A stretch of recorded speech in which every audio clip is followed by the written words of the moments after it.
Okay. It is my pleasure this evening to introduce Rabbi Elli Fischer. Rabbi Fischer it will probably be the only guest who will come who was an SBM fellow before Tzipora Machla was born. Wow. Rabbi Fischer really, really antedates you. That was 16 years ago. And he has since gone on to a distinguished career as a translator and also as the author of the blog Ada Rabbi. And there are various other things. It's a great title, and often his contributions to the conversation are really, really important. And he's also been created spaces for Lichtenstein and others materials to be publicized in ways that really tremendously add to the conversation. I'm very glad he agreed to come talk tonight and to talk about a topic that I think really hasn't been addressed very well before at all. And without further ado, looking forward very much, Rabbi Fischer. Thank you. Yes, 17 years ago, it was summer of 1997. And then I married a girl from Sharon, so. So Rabbi Klepper mentioned my blog, that the name of my blog was Ada Rabbi, like ADD Rabbi, which, so, what we're going to talk about tonight is something that's been on my mind for a very, very long time, on and off, obviously. And I suggested the topic. I wasn't sure, personally, I wasn't sure if it belonged in this summer's curriculum because I'm not sure that ADD is a disability. I'm not sure that it's something that belongs in the conversation with disabilities. But I mean, there are people obviously who think it does. I never considered it a disability, a challenge maybe, and something that had to be addressed, and something that had to be dealt with and overcome, but not something that's a disability.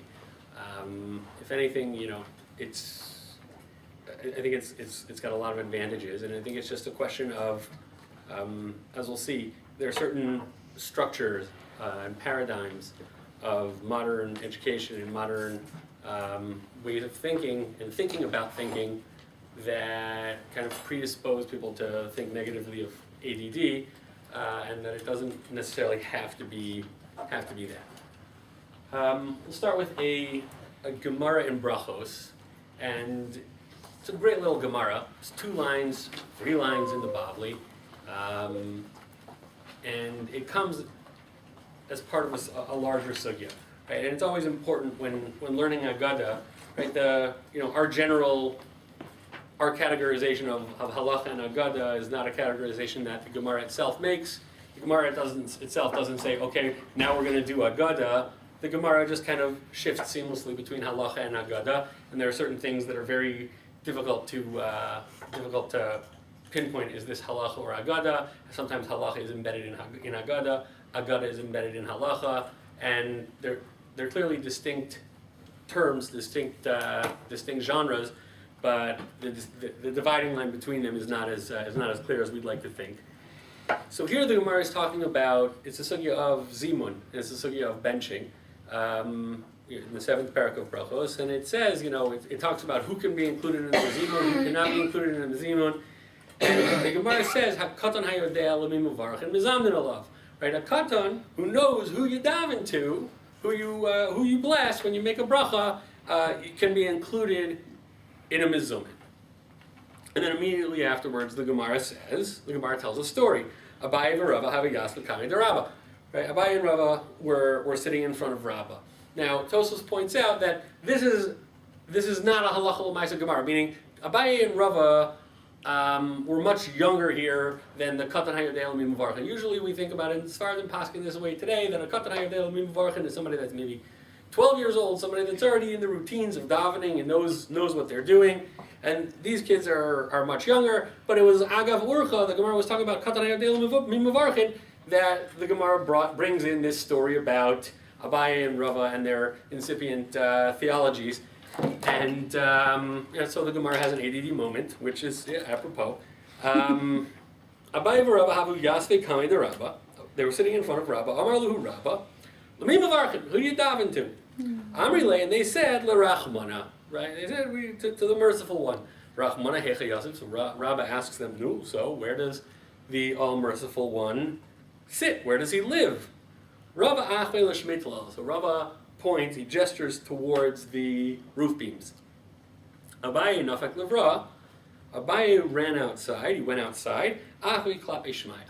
And he points to the heavens, he points to the sky. And Amar lahu, he says, so Rabba says to them, Amar lahu Rabba, Tarvaychu Rabbanan Habitu. You're both going to be great rabbis. Is that a bracha? Is that a klala? I don't know. Hainu damri inchi, and that's what it means when people say, Butzin mi katvei adiyah. You can tell how sweet a fruit is going to be based on how sweet the sap is. Right? So you see from here that Rava and Abaye, even though they developed major rabbinic personalities later on, even while they were kids, you could see what they were going to be like as adults. And obviously, when you say you can see what they're going to be like as adults, they both show greatness. They both, obviously in the time of the Gemara, they didn't have Uncle Maishi, because if they would have had Uncle Maishi, they would have known Hashem is here, Hashem is there, Hashem is truly everywhere. So they didn't have that, or at least, and it's interesting because I guess Uncle Maishi is a little bit more panentheist than child Rabba and Abaye. Rava points to the sky, and Abaye goes outside and points to the heaven. And there's a difference there. There's a difference that's going to be expressed in their personalities later on. The difference between pointing to the ceiling and running outside and pointing to the sky.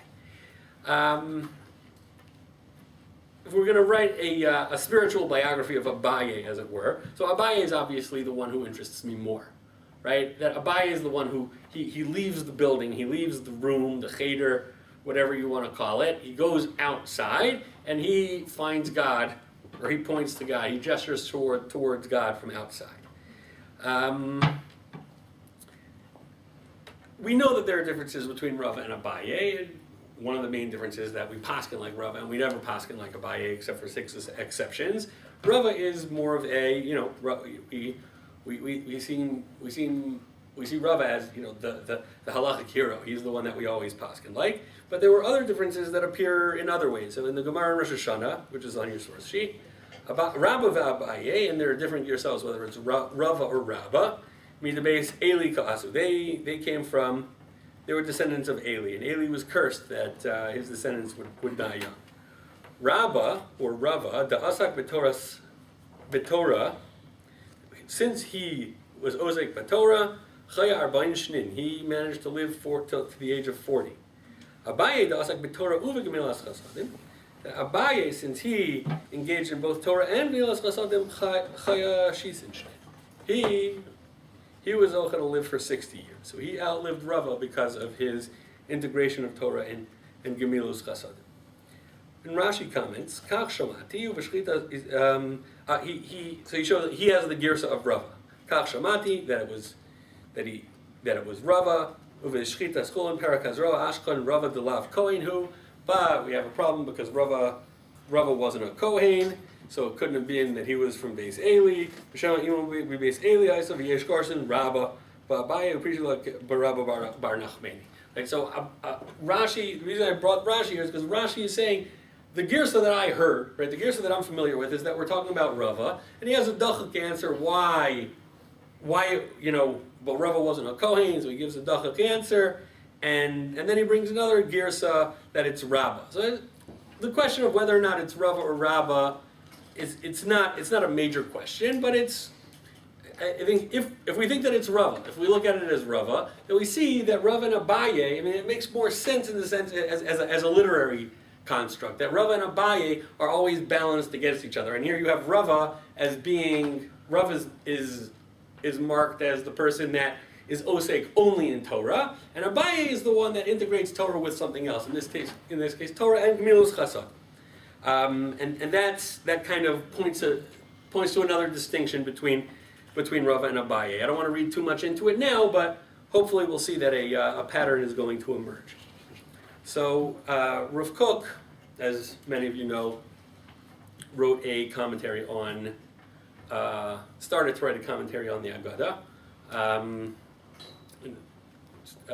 Can I trouble somebody to get some water? Is that? Thank you.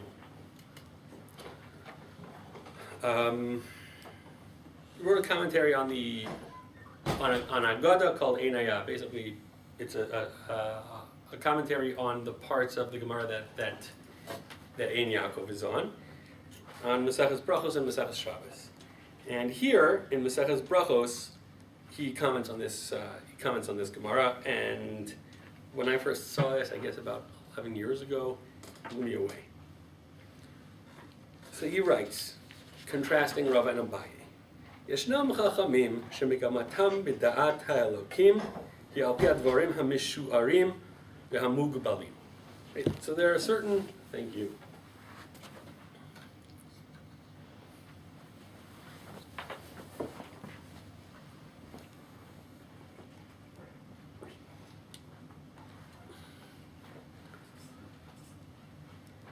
Certain chachamim that when they approach God, when they get to know God through things that are delimited and things that are defined. Kimo al yedei berur hachachmot bidvarim hamuchashim le'amitatam la'amod al sodam v'sidram. I always think about the Rambam as being the paradigm of that. This complete mastery and complete organization and precision. Data Torah lehilchoteha upirtoteha uvazeh yimtzeu atzmam dveikim bekonam biyod'im et shmo yitbarach. To what degree do we need to translate these sources? Is that translate them? Okay. So there are some chachamim that their approach migamatam b'dat elokim, their objective in knowing God, or their goals in the knowledge of God, is the medium by which they know God is defined quantities, quantitative analysis, by clarifying things, by delimiting discrete concepts, and getting understanding their principles, understanding their hierarchies, understanding their organization. V'data Torah lehilchotav v'pertoteha, knowing the Torah in a practical way, in all of its details. Through that, they will adhere to their maker, and they'll know his name. And there are others, by nature, right? They're unable, they're not satisfied seeking defined quantities, defined entities. Right? They elevate themselves lishotet v'rayonot to consider ideas, ba'karat romamut el yitbarach, right? To know or to become familiar with God's exalted nature, the hash'ara pnimit, with internal assistance, b'higayon na'alam, with a higher form of logic. Right?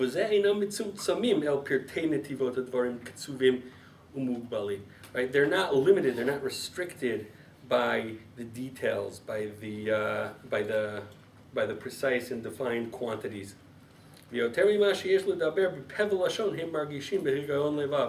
Much more than can be spoken, right? There's something ineffable, more than can be spoken by the mouth, they sense in their hearts.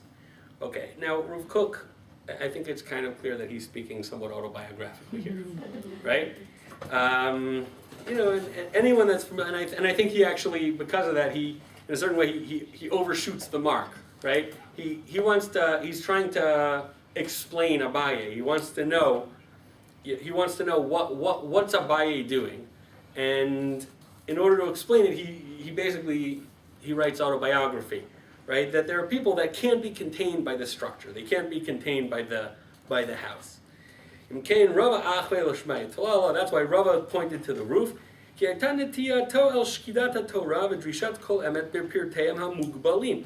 that the structure of the roof, right, of the ceiling, of being inside a building, right, that represents structure. That represents quantities. That represents details. Right? There are people that understand and appreciate God in the detail, through detail. V'zot hanatiyah mashla b'nafsho. Right, that was the dominant tendency within him. Gam b'yaldut, even when he was a child. Limtzo menucha gam ken b'tzel ha'ohel. Right, and here Rav Kook understands the building that Rav is in as the ohel of the ohel shem, right, of the ohel of the yeshiva. Limtzo menucha, to find a resting place. Gam ken b'tzel ha'ohel, in the shade of the tent. V'zeh yavo el menucha, right, and that will bring him to a sense of rest. V'tu'udah haromema, right, and a higher consciousness. Abaye amnam, but Abaye sha'af el harchavat hayediyah b'ha'akara ha'pnimit shemitnaset el limala mikol gvul. Abaye strove towards knowledge that goes beyond any kind of limitation, any kind of boundary. V'dachako tiv'o ha'pnimi levatei rigshut nafsho berachmana hechiyativ al yedei nafak livra, right? And his inner nature, it pushed him, right? It forced him to express his feelings about where God is by going outside and gesturing towards the heavens, el merchav ein kates, to the infinite space. I skip a little bit here. I think that, again, I think it would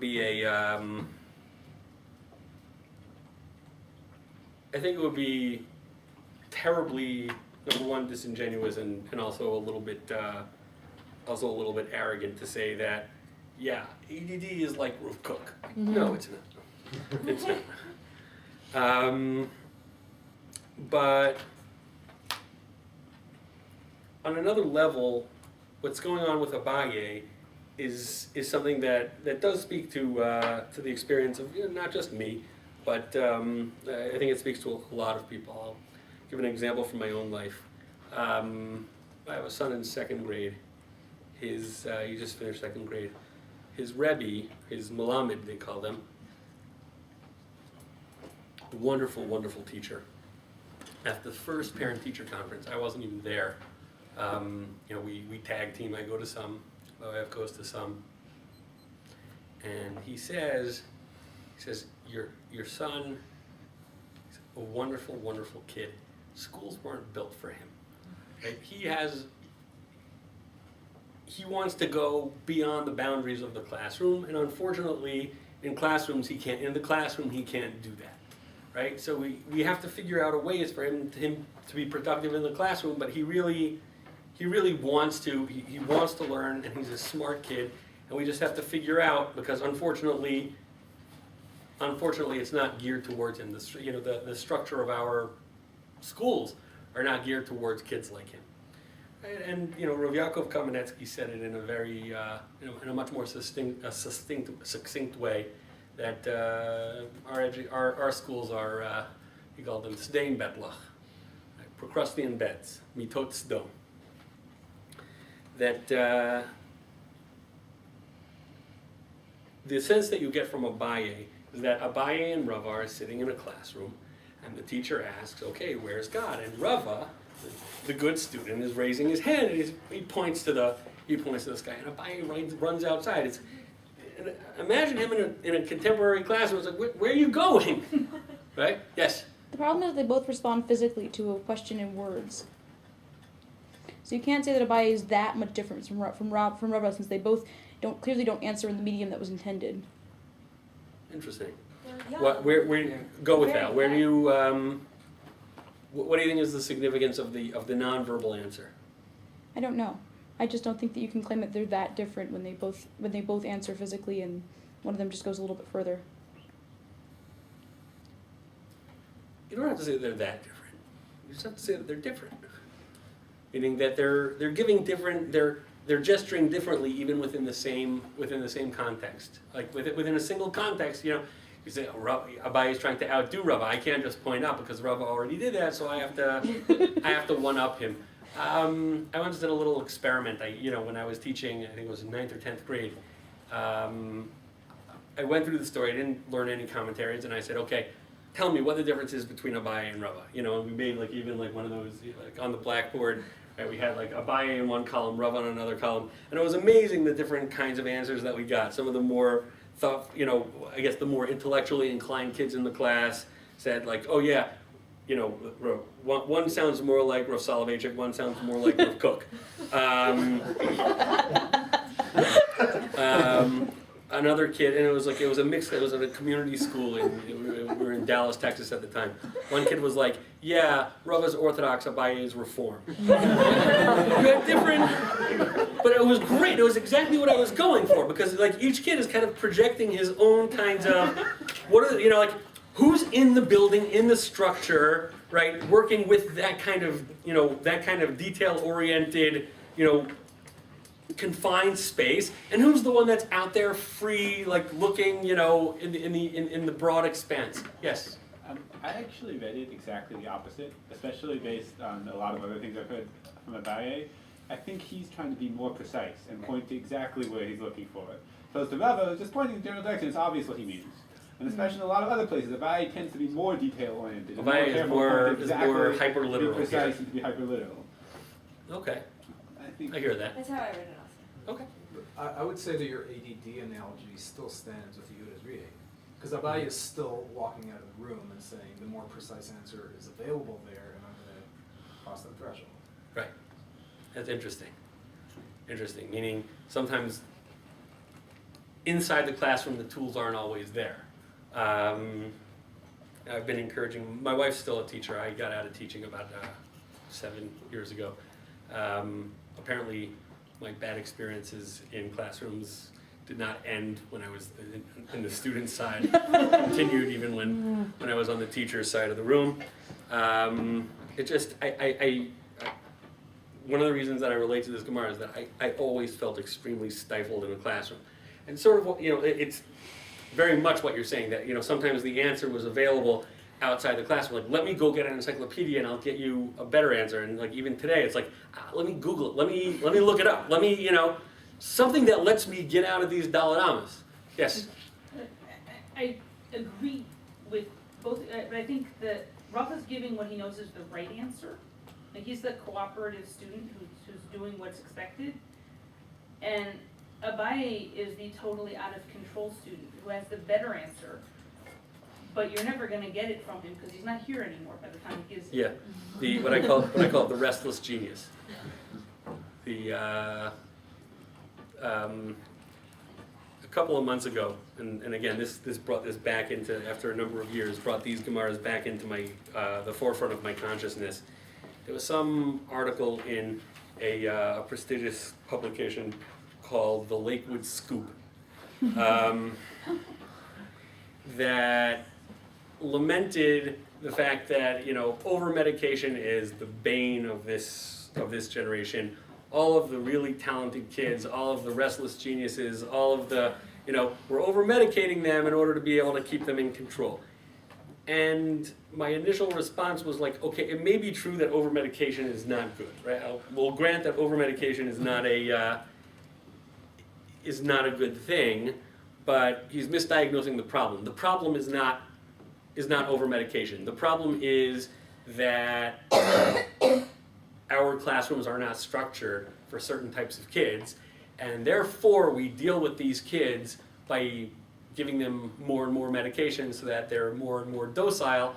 But that's not the problem is not the medication. The problem is that there's a bad fit between them. Putting them in a classroom is like putting them in a straitjacket. There's got to be a better way to do that. And you're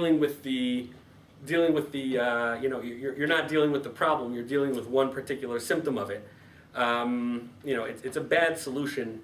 It's a bad solution to the problem. And I think that sort of inclined, Rav Kook kind of takes this in the direction of the Torah and Gemilut Chasadim.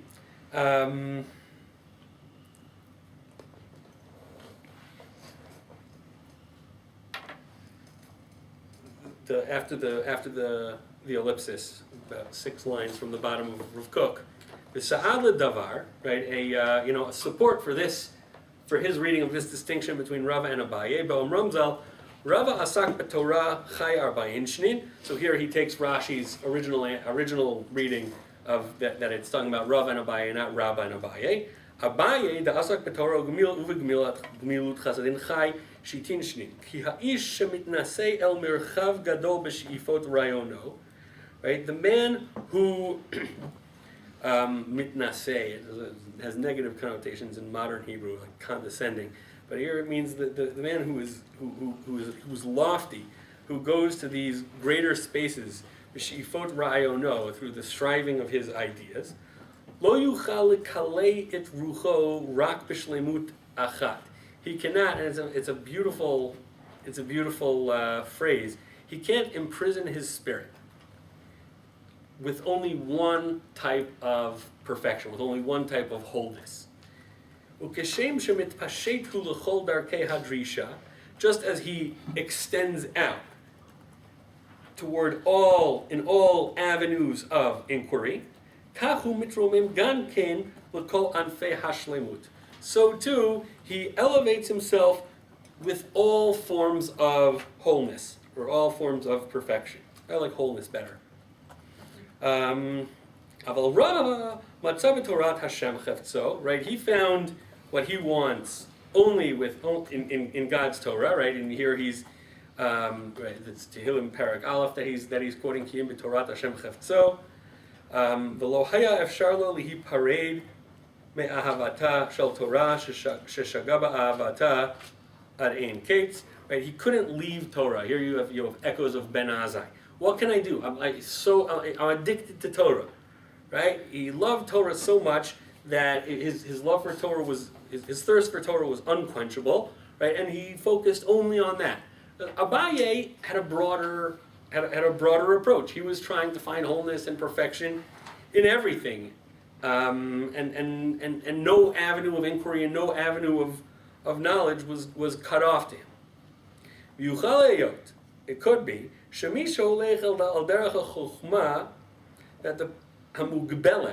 the one who goes in the more precise, the more defined path of wisdom, right? He's closer to practical wisdom. That's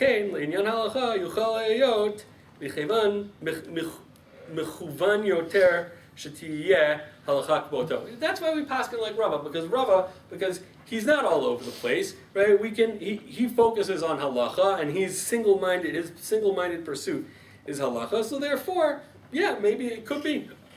That's why we paskin like him. Because Abaye, he's too all over the place to really define and define practically what the halacha demands of us. As I noticed, that this Gemara in Brachot is tabula rasa, right? You put up Rav and Abaye on the blackboard and you'll get all kinds of answers as to what does Abaye represent, what does Rava represent. They could be mutually, they could be different, they could be contradictory. One man's Rava could be the next man's Abaye. And that's, I think it's an extremely suggestive Gemara. And I like what Rav Kook said here. Really, it got me thinking about this, in a whole new way. But it's clearly Rav Kook's projection, right? And even Rav Kook is saying maybe this is why people don't paskin like me, because I'm all over the place. So it's so you have the poskim that do the psak. They're the ones who are just they're focused on halacha. It's the people that have the Bali Machshava aren't the poskim, and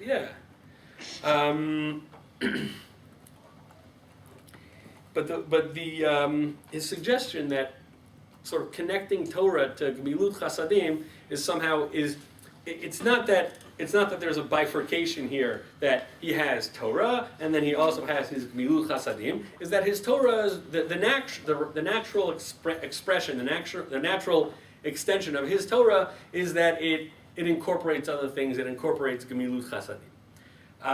So with that in mind, with that sort of introduction to Abaye and that that Gemara in mind, I want to go to a different Gemara, which is also pretty well known, which I think tells us more about Abaye and what Abaye was trying to accomplish. So the context for this Gemara is the sugya in Kiddushin that talks about the mitzvah of teaching Torah to one's children.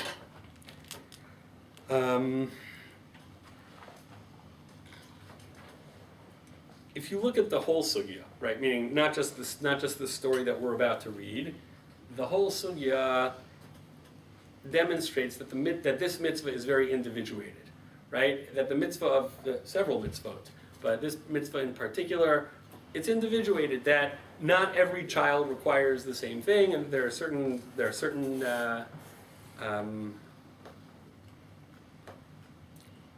has to be an element of subjectivity when it comes to educating individuals, and even when it comes to elsewhere in the sugya, when it comes to kibud avayim, right? It says that there's somebody that can give his father the best food in the world, and it's not a kibud, and there's somebody that can give his father bread and water, and it is the kibud. And then the Gemara, it's almost like this entire block Gemara is saying, guys, okay, there's halacha, there are things that have to be quantified or whatever, and here you're going to have to use common sense. There's nothing we can do about it, right? Here you're going to have to think about what your father needs, and you're going to have to address those needs. You're going to have to think about what your child needs, and you're going to have to address those needs. We can't prescribe everything for you.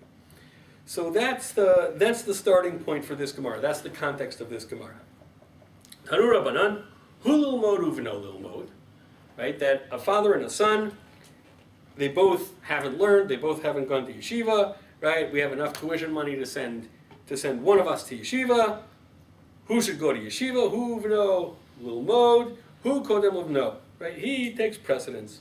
Rabbi Yehuda Omer. Rabbi Yehuda says, "Im beno zariz umulach." Right? If his son has alacrity and is seasoned, right? He has sharp reasoning. He's quick, he's sharp, with Talmudo mitkayem, right? And he remembers what he learns, he sustains his learning. Mitkayem biyado, beno kodbo, his father comes first. Okay? And now, to that statement, we have a proof text. We have a proof text in the form of a story. Ki hadar Rav Yaakov breder Rav Acha bar Yaakov. Right? So you have Yaakov, the son of Rav Acha bar Yaakov, clearly, named for his grandfather, I guess.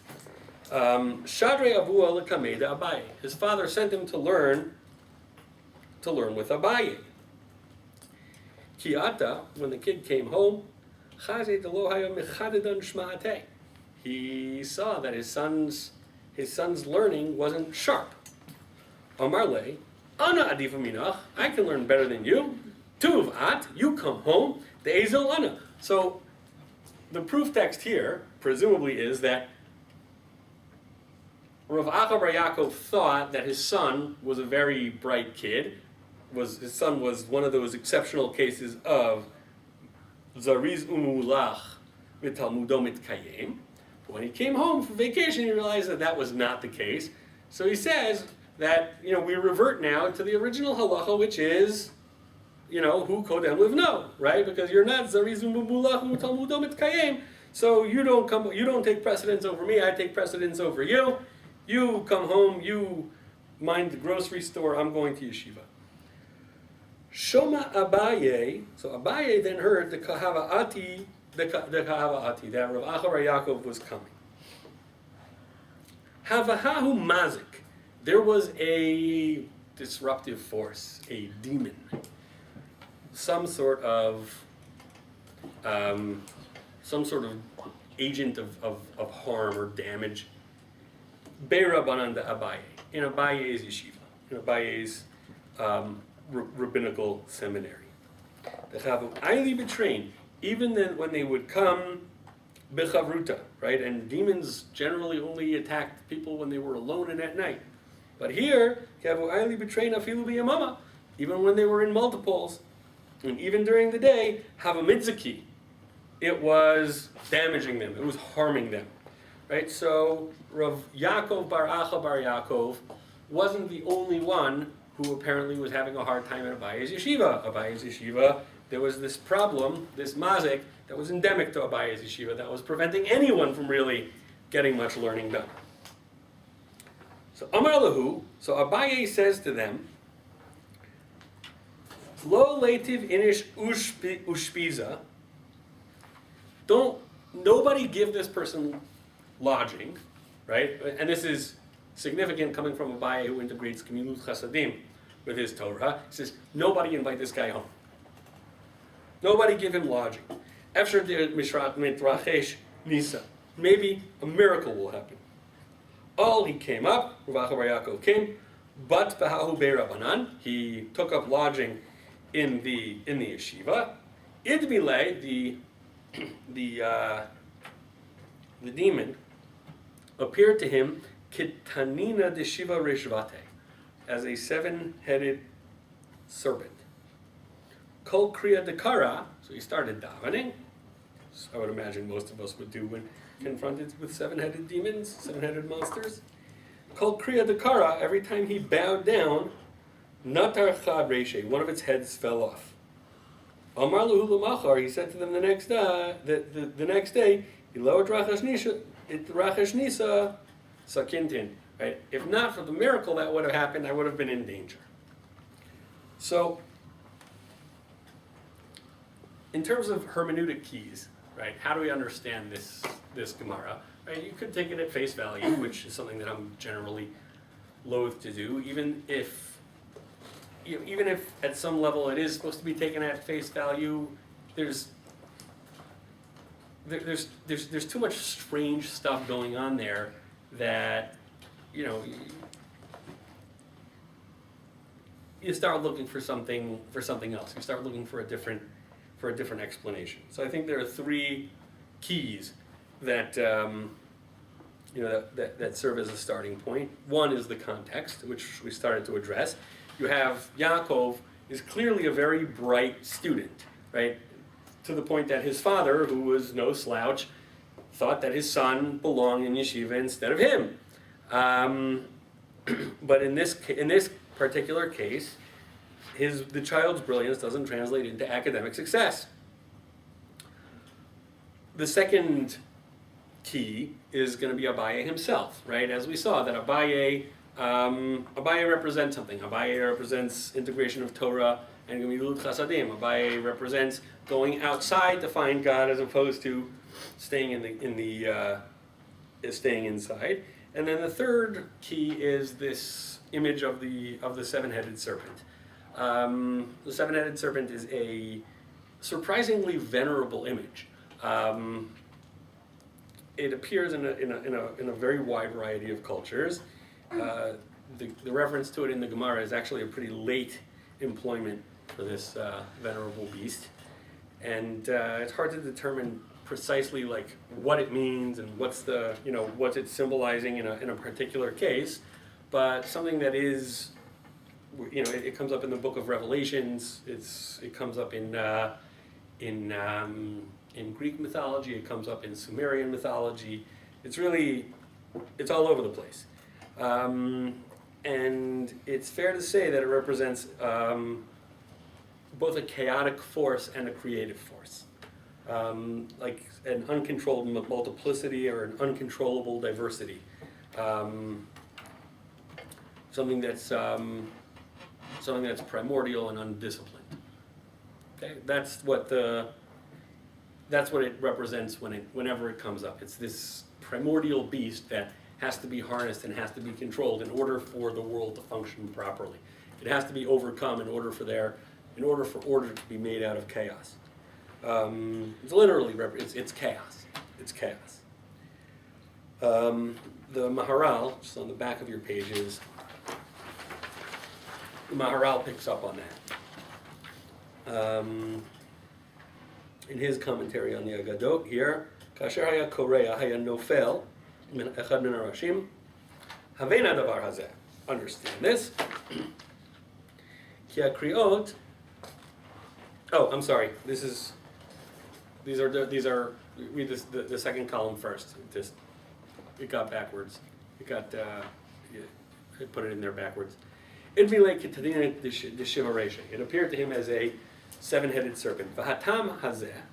The reason for this, yadua lemevinim, right? It's known to those who know, which is whatever Gimtin. Lama Kitanina de Shechel Shiva Rashi. Kihu Koach Hashed Hayoter Elyon. That is the force of the most high demon. Sheyesh Lo Shiva Rashim. That has seven heads. Vida. Ki Shiva Timtza Tamid Al Mispar Haribu. And the number 7 always connotes multiplicity. Kemo B'derach Echad Teitzei Elav U'B'Shiva Derachim Yanusu. L'chein Chol Makom. V'Hashedim Kocham Haribui Kihem Hefech Ha'achdut. Right? The power of this demon is multiplicity, which is the opposite of unity. Shekein Amru Kol HaKorei Kriyat Shema Al Mitato Mazikin B'Deilim Mimenu V'Hem Sholtim Al Hazugot Davka. Right? That the Gemara in Psachim talks about how Shadim are sholet. They, their power is specifically when you have an even number, and even numbers connote multiplicity. Right? So the Maharal, and this is typical of the Maharal system. The number 7 connotes this unharnessed, or this multiplicity, the opposite of unity. So you have these 7 heads. It's the opposite of let's say of single. Of having one head is you have 7 heads. The kasher haya korea haya nofel. Back to the first column. Each time he would bow, one of the heads would fall. Havena davar hazeh ki akriyot l'makom asher ein shade sholet. Right. Whenever you bow, it's in a place where the demons do not have any power. V'hu yadua ki anu koren le'echad. Right? When we bow, we're connecting everything to one, right? We bow down to one. We bow down to the ultimate unity, to God. Therefore, if somebody would say modim, modim, we silence him. Ki'ilu amar shma, shema, like you say shma, shma. Kasher haya korea haya davek ba'oto madrega. When he bowed down, he would adhere to that consciousness, the consciousness of that higher unity, God's higher unity, right? And that would counteract the power of this demon, the demon of multiplicity, right? So you, by focusing on God's unity, you're counterbalancing the power of this multiplicity. B'kriyot asher lifnei Hashem hu ha'elokim ein od. Right, by relating everything to this higher unity, right?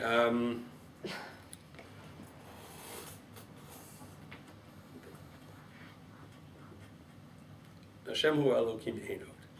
B'sham ein zulat HaKadosh Baruch Hu. Right, the true meaning of Hashem hu Elokim einod is that there's nothing other than God, meaning everything is part of a single unity. V'koach hashed batel. Right, so consequently, this demon has no power because there is no multiplicity. We're gonna skip the rest. The Maharal has given us enough. I think that what I'm going to do now is just translate the Maharal, not translate what he's literally saying, but translate the concept of what the Maharal is saying into something that's at least more meaningful for me.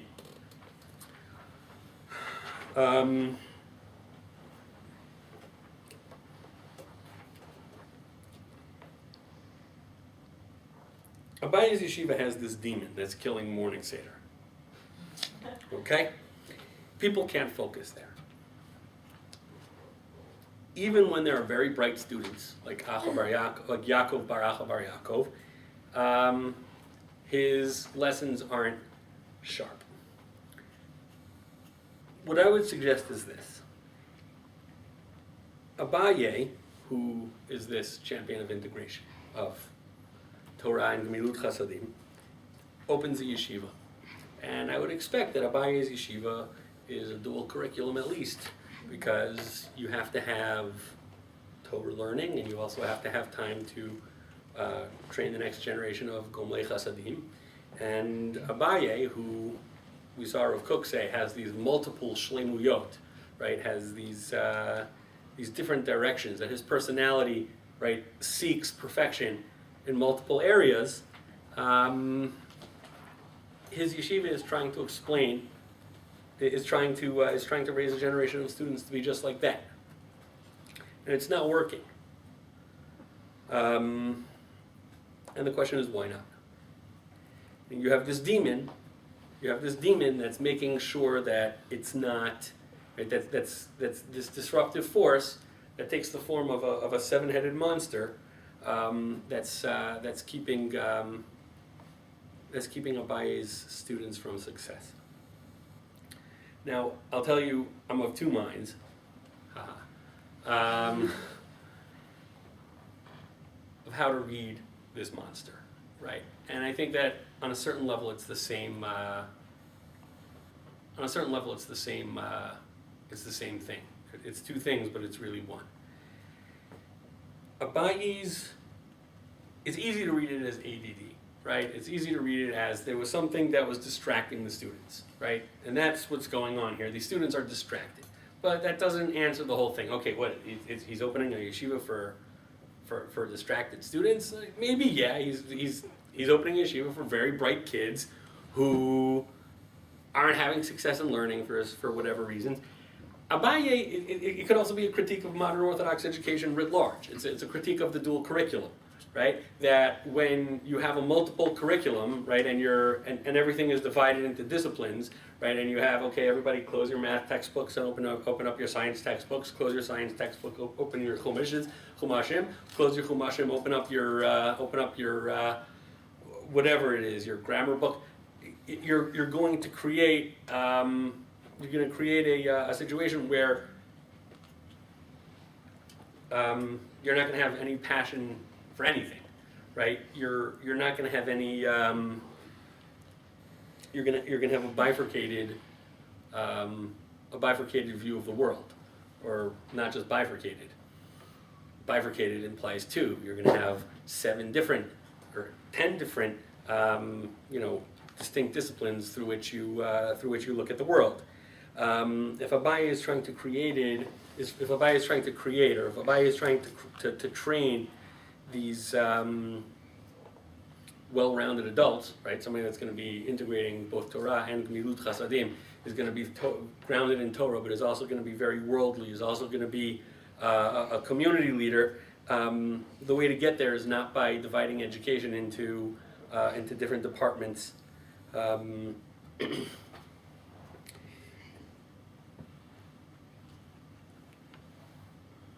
That's how I read Maharal. That's how I read what Maharal is saying about this. That the problem, the demon that's affecting Abaye's Beit Midrash is this demon of riboy, right? This demon of too much multiplicity. And when you talk about 7 heads, you're talking about 7 different minds, as it were. You're talking about a situation where the person who's in Abaye's Beit Midrash is trying to focus on too many different things at the same time, right? He's trying to focus on his Torah and his Gemilut Chasadim and whatever else goes into Abaye's curriculum, and you lose that sense of overarching achdut that really should encompass all, right? That the way to become a well-rounded person is not by mastering a multiplicity of disciplines, but by mastering a single discipline and allowing that discipline to branch out into multiple disciplines, right? That you begin to learn one thing, and then that one thing, if you pursue it in the right way, if you pursue it, if you let it go where it takes you naturally, then it will